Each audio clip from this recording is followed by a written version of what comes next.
Everybody, just wanted to go through an example of one of these questions with you. We'll do silver as well, so you can get a little freebie there. So the first thing you need to do is come up with the chemical symbol. Luckily for us, they're all included in the periodic table that is included below, but if you're using one that doesn't, it's a quick Google to find out what the chemical symbol is. There are always these, there are always two letters, one is uppercase and one is lowercase. And yeah, some are more obvious to an English speaker, like helium is pretty easy, but lead may not be. Anyway, so you may have to Google that. But for the ours, it's right here. Easy, check. Atomic number. That's always in this top left corner here. And that simply means in a helium atom, there are 2 protons. That's what makes it a helium atom. If it had 1 proton, it wouldn't be helium, it would be hydrogen. So if it had 8, it wouldn't be helium, it would be oxygen. So the atomic number and the number of protons are always going to be the same. So, whatever you put in here, put over there.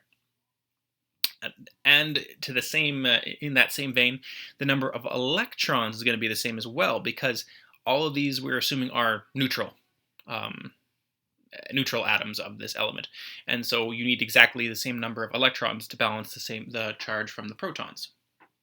Positive plus a negative, they cancel each other out. We're neutral. It's all good. So those 3 numbers will all be the same in the below example as well, which we'll get to. So we've covered the chemical symbol, atomic number, number of protons, and number of electrons. Let's get to this atomic mass number. For helium, it's 4. Now, if you can see over here, it doesn't say just 4 here. It says 4.0026.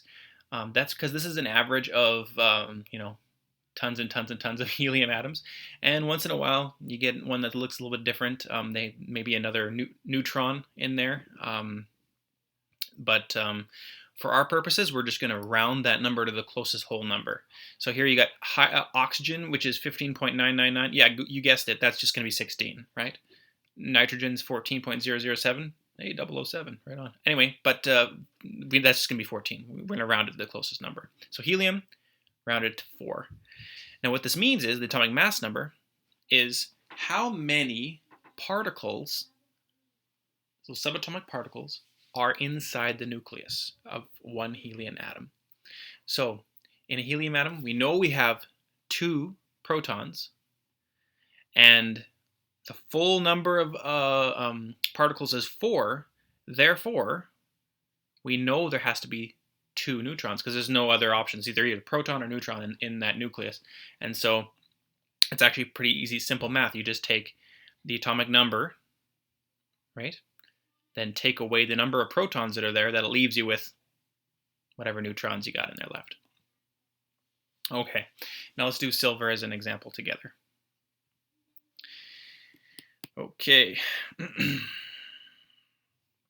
here is silver, right over there, Ag. Oop, there we go. We'll write in Ag, capital A, and a lowercase g. Remember, the first one is capital, the second one is lowercase. The atomic number, we find that at the top left there. This one is 47. That means there's 47 protons inside one of those nucleuses. Quite a few more than you go to little helium. Believe it or not, that's why, we know silver weighs more than helium. It makes sense, right? Anyway, I digress. Here we go. Atomic number. We know that all the circle one, atomic number, number of protons, and number of electrons are always going to be the same in these. So we're just going to write 47 in here for the number of protons. Those are always the same. And then it's a neutral atom, so the electrons have to balance 47. Not done yet. Let's take a look at the atomic mass number. So silver is 107.8682. So let's round that up to a nice even 108. 108, which means in any average, the average silver atom will have 108 particles in its nucleus. Now we know to find the neutrons, there's no number on here that tells you the number of neutrons, but we can just do a little bit of math. We know that if 108 is the total, we simply need to take away the protons that we do already know that are there. And that will leave us with, let me just grab it here, 61. Now I don't have space, so I'm just going to write below, but you get the idea. 61 will be what you put in this box right there. Okay, so that covers it. We've got the chemical symbol. Number of atomic number is the same number as the number of protons, which is that top left corner there. Mass number, we take the rounded up bottom number here. And then to find the number of neutrons, just take that rounded up number and take away the number of protons we found. And that's it.